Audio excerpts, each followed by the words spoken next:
All right, YouTube. This is Detroit's HPTV coming to you out of Detroit.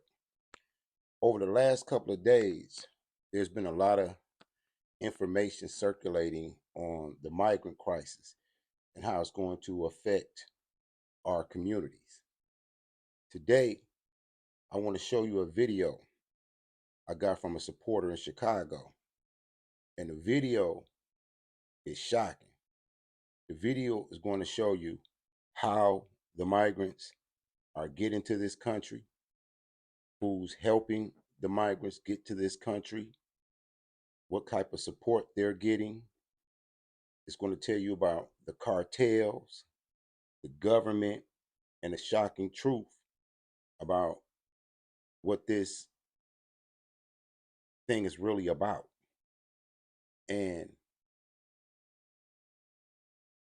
I want you to look at it and look at it carefully and analyze what you're seeing, because it's deep. It's deeper than what you may have thought. What you're going to see is going to debunk the conspiracy theories. It's going to give you, man, it's deep. That's all I can say. Stick with me and watch this video.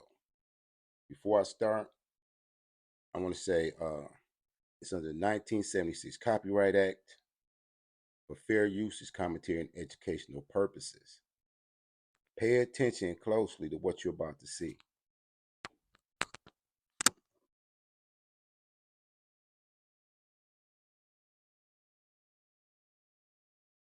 At the U.S. southern border.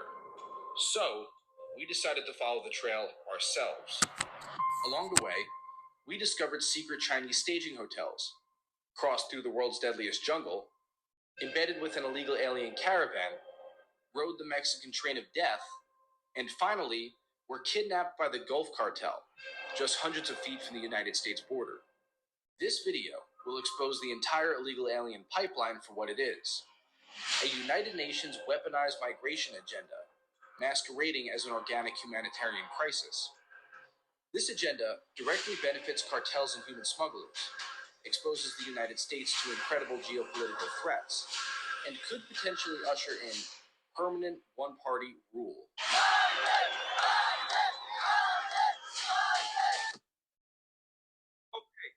Okay, wait a second. You don't go anywhere.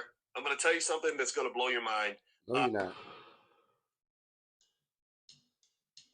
The first stop along the route is Ecuador. U.S.-bound illegal aliens from all over the world first flying to the capital city of Quito due to the country's easy entry requirements. From here, aliens begin making their way towards Colombia.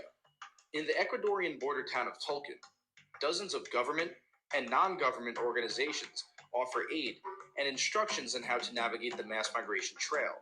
This map, provided by the United Nations, shows all of the migration-related organizations in Tulcan. Aliens receive aid in the form of legal assistance, food packaging. I want you to pay close attention so you can see how the United Nations and the Biden administration are working in concert. So you can't even say this is a crisis. At the end of this video, you won't think it's a crisis. You'll know exactly what it is. Healthcare, maps, and more. Some of this aid is incredibly bizarre. The United Nations International Organization of Migration, IOM for short, hands out pamphlets detailing how to put on a condom. It is clear that the intent of these organizations is to direct the masses of illegal aliens to the United States. Consider this map, which shows the route from Colombia to the United States and marks 12 U.S. border crossing points with flags. Many similar maps are distributed by other organizations. This map, distributed by the Red Cross, shows the route from Panama to the United States in painstaking detail. On the back of the map, illegal aliens are encouraged to ride on top of freight trains to reach the United States border. It's worth noting that these maps direct aliens into incredibly dangerous territory, such as the Darien Gap, or cartel-controlled areas of Mexico. If this mass migration program were truly for humanitarian purposes, venturing into such territories would be discouraged. Not only are aliens risking their lives by following these instructions, But the United Nations is indirectly helping organized crime earn untold amounts of money by sending millions of people their way to be smuggled. These same criminal organizations notoriously rape women, rob innocent people, and execute their enemies. After crossing into Colombia from Ecuador, the next stop along the route is the city of Pasto. It was here that we discovered a secret staging point for Chinese illegal aliens headed to the United States. So right now we are in Colombia at the Cabañas Rio Mayo Hotel. And this hotel that we stumbled upon by accident is a major hub, a major transit point, meeting place for Chinese foreign nationals that are on their way to the United States. And last night when we were here, we were eating at this hotel restaurant, and we were the only foreigners that were not Chinese. I mean, literally the entire hotel is just Chinese foreigners. We spoke with the hotel staff here, and they confirmed that. And while there are some women and children, it's mostly military-aged males. There's some right behind me right now, actually. One thing to note is that among all of the foreign nationals that are entering the United States illegally, the Chinese are among the most well-funded and the most sophisticated in the way they go about getting to the United States. Whereas the Venezuelans, for example, are very poor. They just trek up to the United States on foot in mass caravans. They don't have much money. The Chinese are very well funded. They're the ones that are taking planes. We're right across the street from an airport right now. And they also have established networks. And this hotel that we're at is proof of that. It's all Chinese, and for some reason they all know to come here. It's because they are in direct communication. People that are further up the trail or that have made it to the United States are telling people that are on their way, hey, this is a hotel that's safe for you. We also found, we were staying at this hotel, they're expecting Chinese. You can see a lot of the writings, a lot of the signs in this hotel are written in Chinese. Again, this is further proof that it's not by accident. It's not just some sort of one-off occasion that there's all of these Chinese nationals here at this point. This is a known hub, a known meeting place for Chinese that are in transit on their way to the United States. We spoke with a Chinese national who's staying here right now, who's going to be trekking through the Darien Gap and going up to the United States. His destination is either New York or Los Angeles, and he told us that there are definitively Chinese spies in the United States. Are the Chinese police in the United States?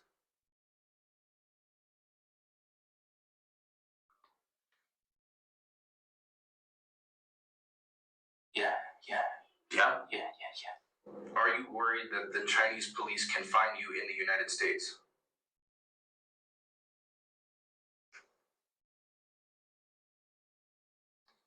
Yeah. I'm afraid. 便衣警察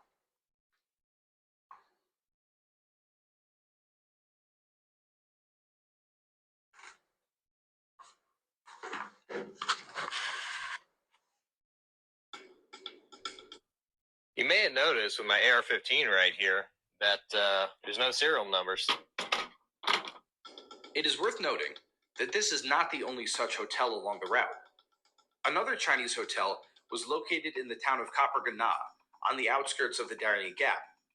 This hotel was secluded in the woods, away from any busy road. We were only able to snap a quick video of this hotel before the Colombian police told us to stop filming. Our last stop in Colombia was the coastal town of Nicocli.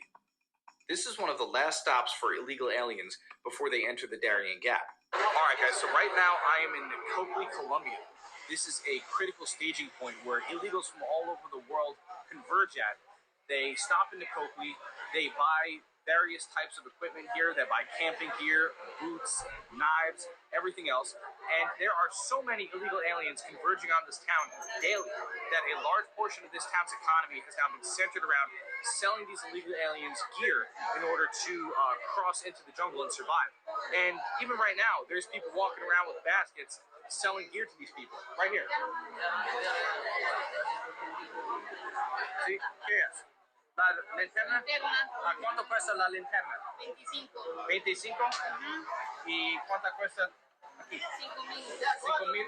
Okay, bueno. ¿Y para el teléfono? ¿Sí? 5.000. 5,000. Okay, bueno. And you also have various NGOs that are here as well that are just, giving people basically instructions and whatever other information they might need to make the journey successful. You can see right here. This right here. This is the IOM.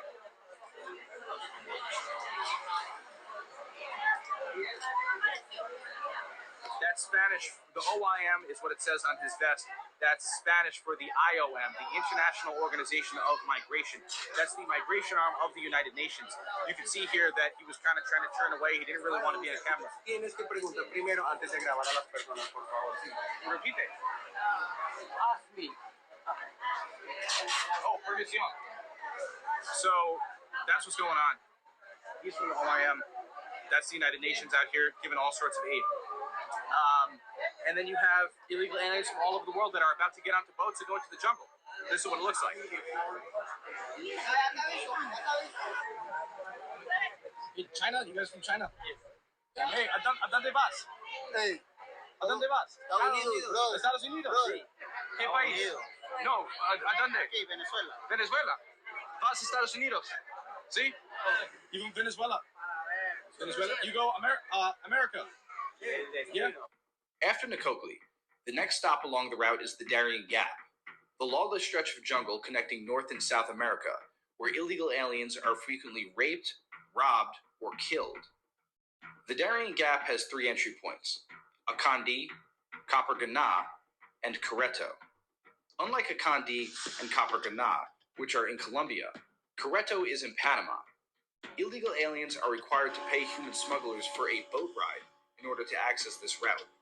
The Akandi and Coppergana routes, often chosen by poor illegal aliens, are notorious for incidents of violence and fatalities.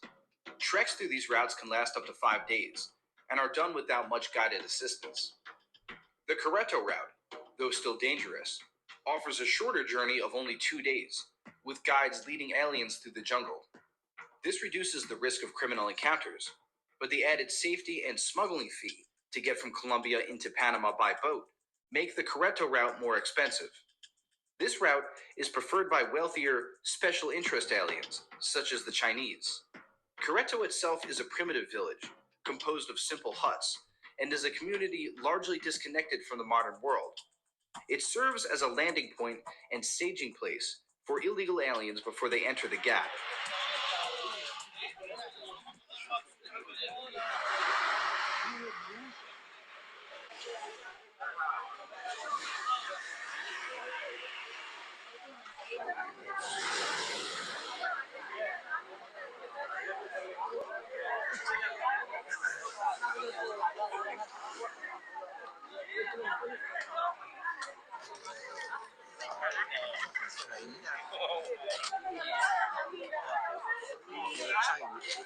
My friend, China, welcome a Carreto. Indian. Okay, welcome Carreto. Indian. Syria. India. Saludo, welcome. Bangladesh. Okay, Bangladesh. Indian. Venezuela. Oh, yeah. What? I thought you said something.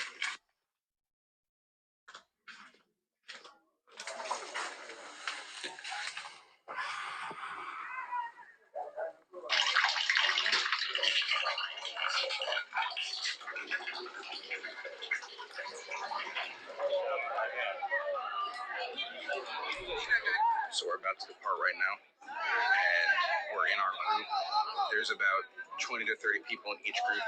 This is our group right here. Those are the other groups. And we've just been given a ticket. This is a ticket here. We're about to enter the jungle.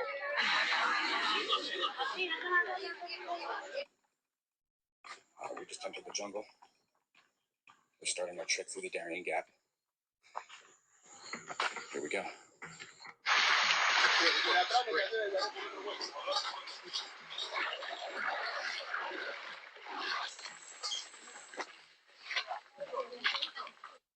Y'all want to know how bad it is in Texas? I live 6 hours away from Eagle Pass. We've had to quit our job.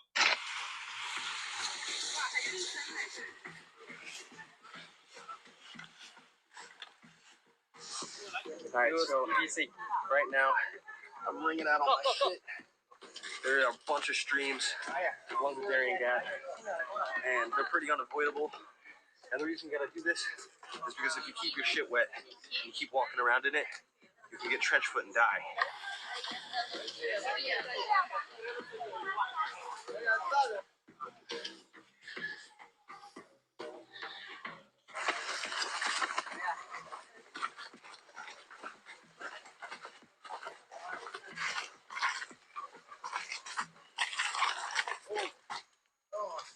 the last few hours we've been wading through mud like this. And this just shows you how, if you're underprepared in your footwear, like we are, I mean, we're wearing $200 hiking boots right now, but this is not the proper foot attire for this type of terrain.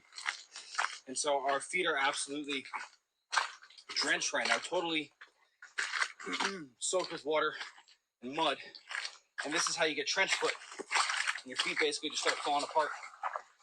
And anyway, it just goes to show, people come into this jungle, they don't realize what they're getting themselves into. And then before you know it, they're 2 days in, 3 days in, 4 days in, their feet start falling apart. They can't make it out, and nobody's going to save them. And they die in their tent.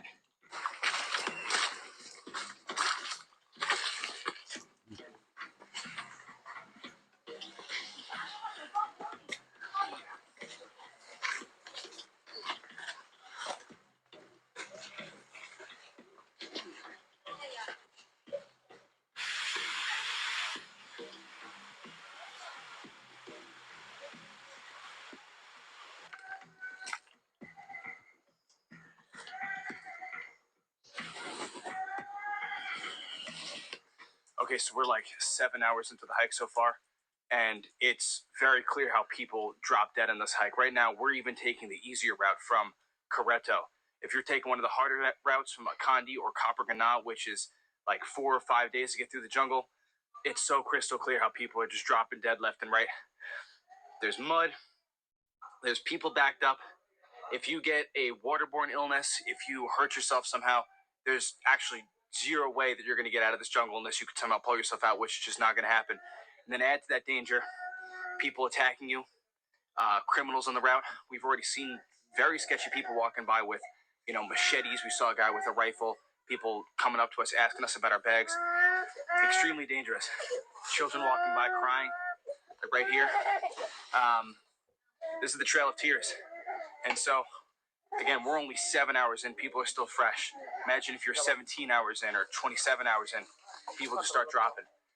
So that's it. We're going to keep going. We got a few hours left in the day, and then we're going to call it.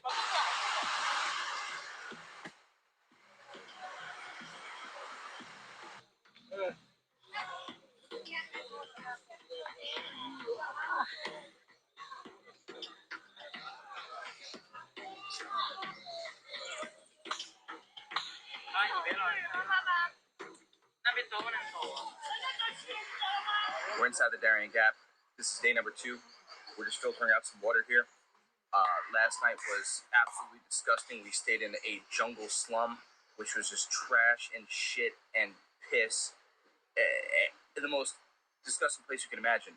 With little 5x5 clearings where people posted up tents so they could just take refuge from the most putrid odors of human excrement and rotting waste. Here we are, just trying to get enough water to last the day. We're trying to keep this filter in the DL because people walking by us are desperate. They don't have any water of their own. We got people walking up to us asking if they have any water. I can't sit here and pump water all day for people, so I'm handing them water pills. But there's people right here walking. Hey, amigo. Hey, ¿qué país? What country? What country? India. India. You go America? You going? Yes. Okay, good luck. So there you go. We're in the Darien Gap, day number 2. Just trying to stay alive.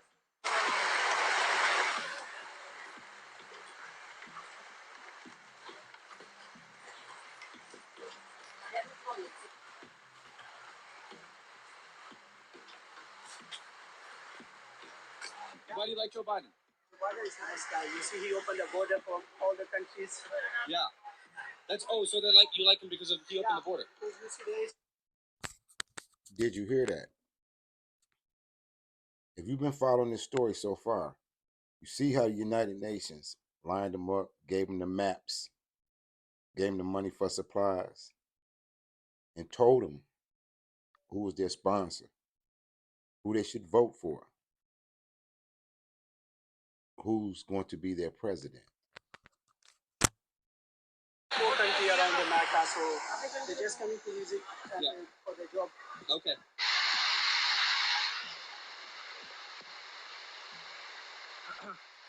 We're inside the Darien Gap.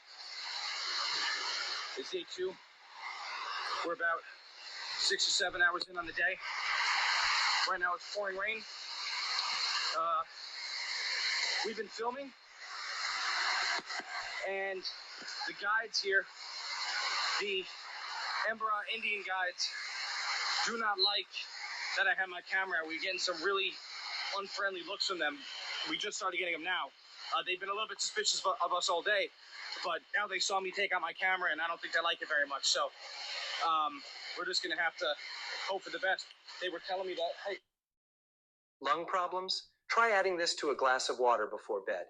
Did you know that breathing problems have nothing to do with your actual lungs? The lungs are not the root cause of breathing troubles, but actually the solution if you know how to activate them.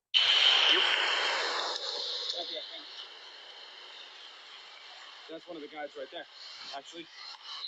We just got to be careful because these guides do carry weapons on them. They do carry pistols in their bags.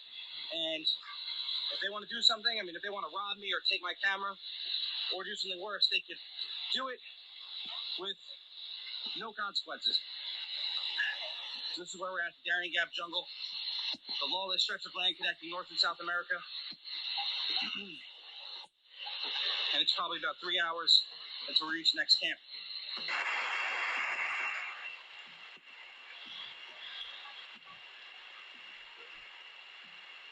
After illegal aliens exit the Darien Gap and enter Panama, they are transported out of the jungle by piragua boats and buses and moved into Panamanian refugee camps.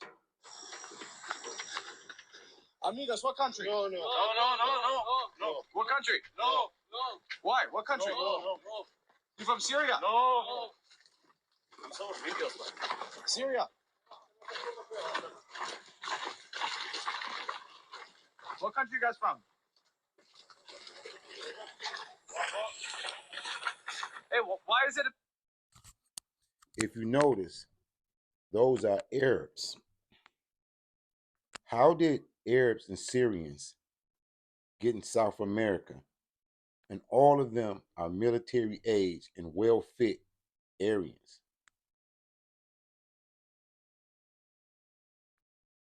Syrians, not Aryans, excuse my language. Think about that. Those are military operatives, allegedly. They sure don't want to Big be secret. on the camera.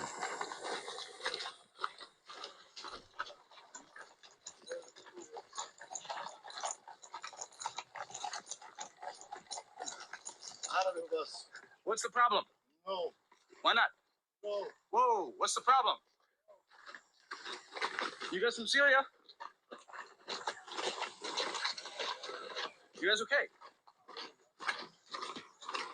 It is here that illegal aliens are processed and given the aid and instructions necessary to continue their journey to the United States. So-called migration route maps can be found everywhere. The same UN-affiliated organizations seen earlier along the route also have a presence inside these Panamanian camps. A few on the scene include OIM, Red Cross, UNICEF, HIAS, European Union, Doctors Without Borders, UNHCR, and the Norwegian Refugee Council. From these camps, illegals are put onto buses and shuttled northward to Costa Rica. From here, illegals ride buses across Nicaragua, Honduras, and Guatemala until they reach the border of Mexico. We travel to the Guatemalan border town of Tecunuman, where human smugglers, most likely affiliated with the Sinaloa cartel, charged us $125 each to be smuggled into Mexico.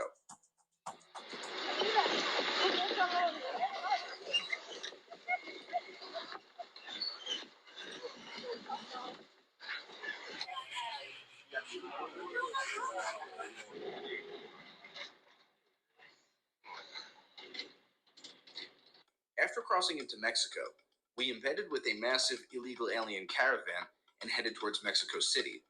The caravan was highly organized.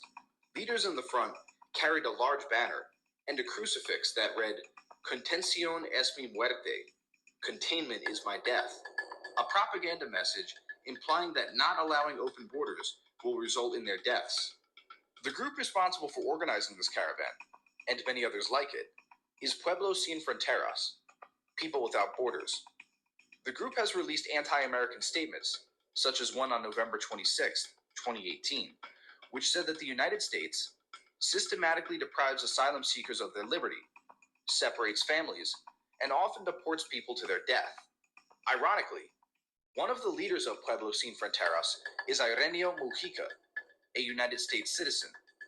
The group has also received the support of radical left extremists, who have helped fundraise for the organization. So this morning we left Palomares, Mexico, and we're walking towards San Martin with a massive caravan behind us. There's about 2,000 people in this group, and we've walked for about 4 hours. We have at least that much more time before we get to the destination. ¿Qué país eres tú? Salvador. ¿Sí? Aquí están todos los países. Aquí viene de todo, cubanos, venezolanos, nicaragüenses, hondureños, Colombia.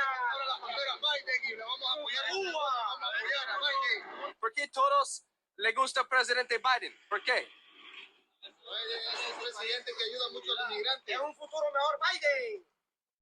¿Biden por todos? Por todos. Sí. No, pero ¿por qué los migrantes le gusta Biden? Que Biden apoya a los inmigrantes. Biden. ¿Es un mejor presidente de Trump? Presidente de Estados Unidos, Biden. ¿Tu opinión de Trump? Trump no sirve. Trump no quiere a los inmigrantes. Ok. Trump es un inmigrante y desecha a los inmigrantes.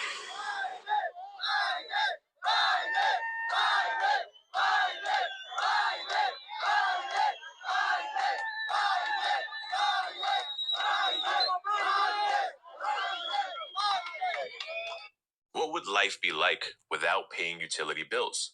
Well, there's people 55 or old. What you're looking at is the new Democratic base, the ones who have come to replace you. Once they get their jobs and they get their voter registration cards, wait till you see what happens then.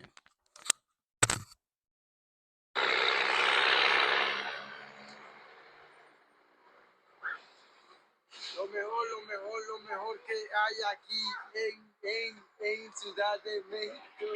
En tu opinión, ¿Presidente Biden ayuda a migrantes mucho o no? Claro que sí, ayuda. A migrante ayudado. ¿Sí? Ayudado demasiado a migrante ayudado.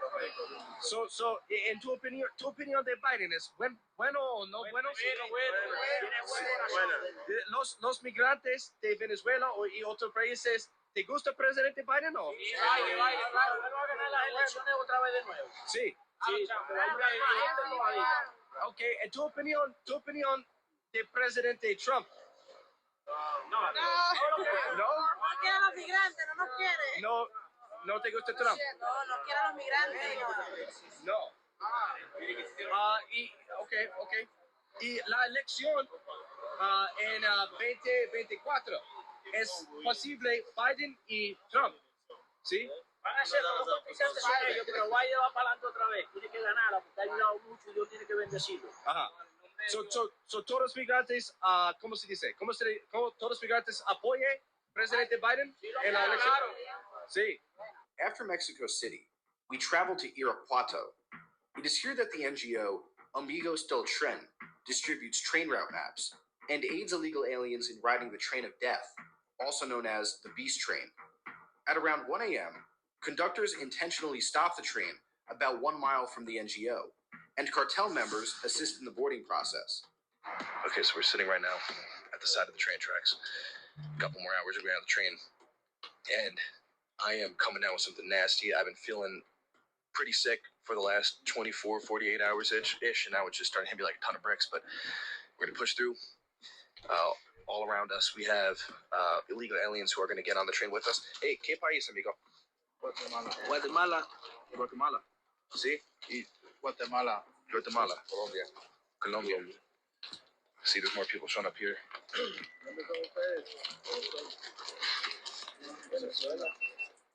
Anyway, that's the situation out here. So, another hour or two, we're on the train, and we're going north.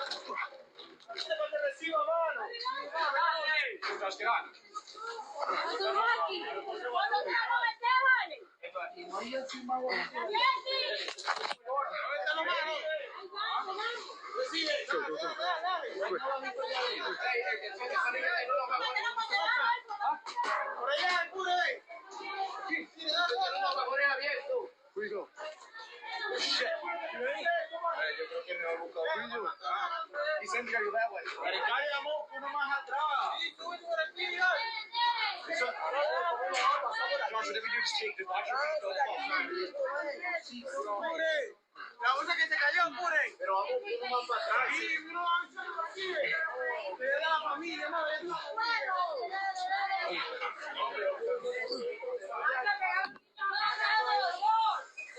Oh shit. Good fuck.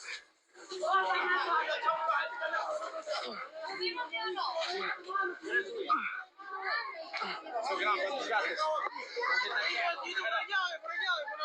Tyler, toss it up. Toss it. You just gotta toss it. Camina por abajo entonces. Rodeado de mi niña. Así para que no sepa que te pusiste así y venía y si no te puedes. Oh my god. Energía. That was so fucking scary.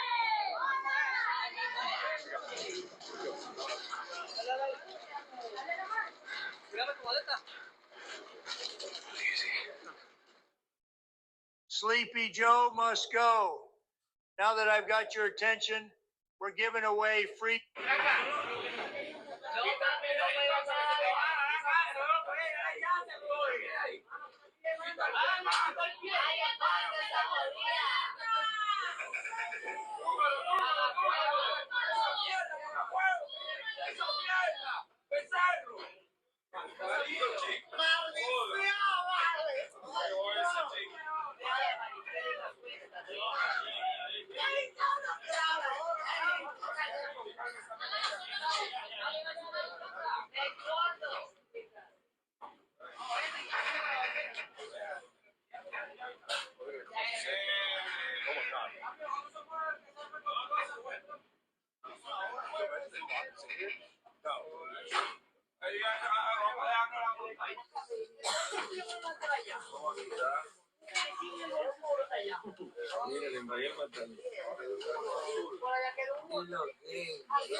Saluden.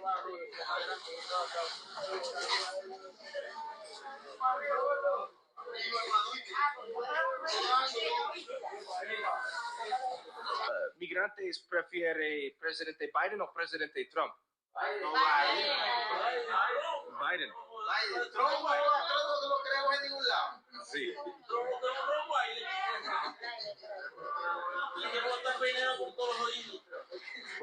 Personas no le gusta presidente Trump. No. ¿Ah? Biden. Sí. Güey, ¿por qué Biden y no Trump? Porque Trump es muy malo. Trump no quiere mirar. Okay, so right now we're standing outside the train of death. We are just on the outskirts of the city of Leon. When they say malo, that means bad. Every time you say Trump, they say malo. And when they say Biden, they like Biden. He's a sponsor. What's happened is our train has broken down. We're all standing outside of the train now. Something apparently happened to the conductor, and we have no idea if we're going to be stuck here for an hour or 10 hours or a day or multiple days. So we're going to start walking, and this territory is controlled by criminal elements, so we're not too sure what's going to happen when we start walking here, but we're making the executive call to just go for it. After we made it to the city of Leon, We took a bus to the border town of Matamoros, and then took a taxi to Playa Baghdad. It was here that we began the final part of our journey, crossing into the United States.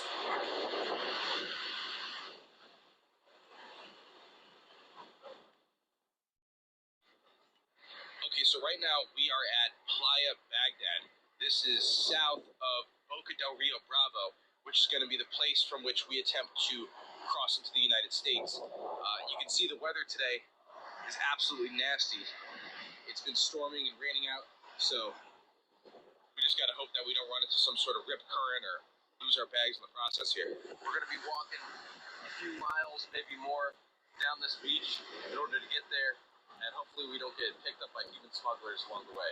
As you know, Anthony and Josh's brother from muckraker.com got kidnapped yesterday. They were stopped by members of the Mexican drug cartel because in this area of the U.S.-Mexico border, it's the cartel who rules, not America. Earlier this week, you were kidnapped, I understand, at gunpoint by the Gulf cartel.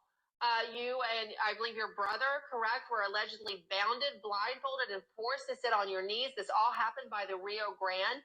At one point, you were kidnapped. Correct. You were taken hostage. You were blindfolded. Yep. Tell us about that event. That must have scared the shit out of you. A few weeks ago, you got kidnapped on your way back up to Texas. That's correct. So, after riding the so-called beast train and embedding with a massive caravan of these people, we were going to cross into the United States. The area that we decided to cross, though, is right across the river from Boca Chica, Texas. And that's where Elon Musk's SpaceX is. And there were numerous reasons why we chose that location. I mean, we could have crossed in countless other areas for sure, but we chose that location, number one, because that would be incredible if we could show that right across from this critical spaceport, you could just cross right into the United States. And then we also figured, okay, we're walking up a public Mexican beach. Elon Musk's SpaceX is right there. Surely if there's any point that we were just going to walk across, this seems like it would be a relatively safe spot. Completely incorrect, actually.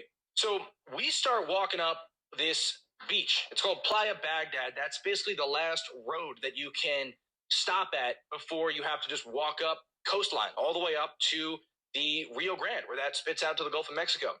We are walking up this beach, we being my brother Joshua Rubin and I. As we're walking up this beach, a truck stops us. And they basically say, hey, listen, get in the truck right now, okay? We're going to take you back to where you came from. We're going to forget this ever happened, and you're going to go on your merry way. In hindsight, that was my warning. I should have gotten in the truck and done it, but for numerous reasons, I was not going to do that, of course. Number one is just safety. I'm not just going to get in your truck. Number two is I have to complete the mission. Basically, I said, no, I'm not getting in your truck. I don't know who you are, and, I have to get to the river. I just told them I was a photographer trying to take photos, right? They call up some supposed buddy of theirs who's down there by the river, and they say, hey, listen, I called my buddy. You now have to get in the truck with us. There's no choice, because if you walk down there by yourself, it's going to be trouble for you. At this point, I really got no choice. We get in the car. We start driving north. Again, now we're headed towards the United States. Now, at this point, we're literally a couple hundred feet from the U.S. border. This man that they had called on the phone gets in the car, and as soon as this guy got in the car and I could see who he was, I was like, oh, this is not a guy I want to be. Like, this is getting bad. The situation is solely not in my control. They whip the car around. They start driving down south. This man who got in the car gets on the phone with a woman. They start rambling in Spanish. I don't really know what they're saying. Puts me on the phone with her, and the lady says, listen, I don't know what you're doing, but you're supposed to pay $500 to cross in this area. I didn't say I was trying to cross. They just inferred that. And she says, she mattered bluntly. She wasn't trying to tell me I was going to be a kid. Just bluntly, she's like, you're in the hands of the cartel. You didn't pay them, so and now you are being taken by them. You're going to be handed off to a group of armed men. As we're driving inland, something interesting happens. I'm actually filming them secretly on my phone. Had they caught me doing that, I could have been killed. We drive about 10 minutes inland. We unpack our bags, and they see our camera gear and they see the drone, and they start flipping out. Oh, yeah, they start bugging. They're like, "What is going on here?" Then they start searching through all of our data. They search through my phone, and I'm worried this whole time. Like, they're gonna find that video that I took of them, and I don't even know what they're gonna do. But I just don't think he saw it. They put us on our knees, take hostage type photos. They accuse us of being intelligence and military guys. They're checking us for wires. Going through every bit of our bag.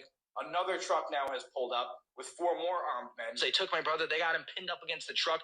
And I'm thinking, this if these people think that we're somehow intelligence guys or military. I mean, we could have a bullet put on our head straight up. And at one point, one of these men points to my drone and holds a pistol to his head. I'm taking this as a death threat. They end up tying up our hands. They throw a blindfold on me. They didn't have one for my brother, so they just pull the hood over his head of just jacket that he was wearing, throw us in the back of the truck, and basically say, like, you're part of an investigation. We're going to see El Jefe. I'm like, how much money do you guys want? What do you want? We'll go to ATM right now, we'll pull it out, and they won't have it. They're like, no, we're going to see the boss, El Jefe. I don't know where we're going. I'm blindfolded. My brother's got his head down with a hood over his head. As we're driving throughout Mexico, they're deeper into Mexico. They're making stops. People walking up to the truck, whispering about us, saying, intelligentsia or military. They're smoking pot in the car. They're making more stops, driving down dirt roads. And as we're doing this, I'm actually whispering to my brother. I'm like, man, if you can, start loosening up your hand straps, because I don't know if we're just going to have one opportunity to make a go at it before they execute us. I mean, I had no idea what was going to happen. And then eventually, after driving down all these dirt roads, the doors open up and the blindfold comes off, and they tell us to get out of the car. We're in the middle of an abandoned field. I mean, literally, I thought they might kill us right here, but that's not what happened. They took all of our electronic gear. They laid it down in front of us. They pull out a crowbar. They smash all of our gear to little bits and pieces. I mean, they were literally bits and pieces on the ground, and they smashed the bits and pieces. And then that was it. And then they loaded us into a truck, and they dropped us off at the port of entry. Basically told us not to come back ever again. The United States is in a state of undeclared war. The United Nations and associated organizations are actively working to dissolve the American Republic through an industrial-scale weaponized migration program. Narco-terrorist cartel organizations control the entire U.S. southern border. And every day, thousands of unknown military-aged men from around the world infiltrate America. At this point, there are undoubtedly terrorists, saboteurs, spies, and other nefarious actors embedded in America, with many more on the way. There is also an ever-increasing threat of the establishment of a permanent one-party state. As you have just seen, the majority of these illegals support the Biden regime. The harsh reality of this invasion can no longer be ignored, and its effects will only grow worse over the years to come. Schools, which once served to educate the next generation of Americans, now serve as illegal alien shelters. Every night, thousands of veterans sleep homeless in the streets, while illegal aliens, who have contributed nothing to America, sleep in hotel rooms for free. Major American cities are watering down the votes of law-abiding, tax-paying citizens by granting suffrage to illegal aliens. This new voter base has already shown blatant disrespect for the laws of the United States by entering the country illegally. In some states, illegals will begin policing American citizens, and some members of Congress have openly suggested the idea of having illegals serve in the military in exchange for citizenship. This is replacement migration. The United Nations wrote a white paper about this phenomenon in 2000, titled Replacement Migration: Is it a solution to declining and aging populations? The paper proposes mass migration as a means to offset aging populations in Europe, the United States, Russia, Japan, and Korea. The white paper offers 5 possible scenarios for the United States. Shockingly, Scenario 5 suggests it would be necessary to have 593 million immigrants from 1995 to 2050, an average of 10.8 million per year. By 2050, out of a United States total population of 1.1 billion, 775 million, or 73%, would be post-1995 immigrants or their descendants. The American Republic is on the verge of extinction. If you are an American, the onus is on you to stand up, speak out, and fight back against this agenda. Thank you for watching. If you'd like to support our operation, Shout out to Mudwrecker. If you stayed with me this far, what do you think? Your life just got a little bit more dangerous. You have a little bit less freedom, and you're being fooled. They're not going to push this video. Like, share, and subscribe. Make sure you share this video. If you made it this far, I'm sure that your eyes are woken. to what they call a migrant crisis. Peace. Coming to you out of Detroit. Keep your head on a swivel. Be ready. Stay ready so you don't have to get ready.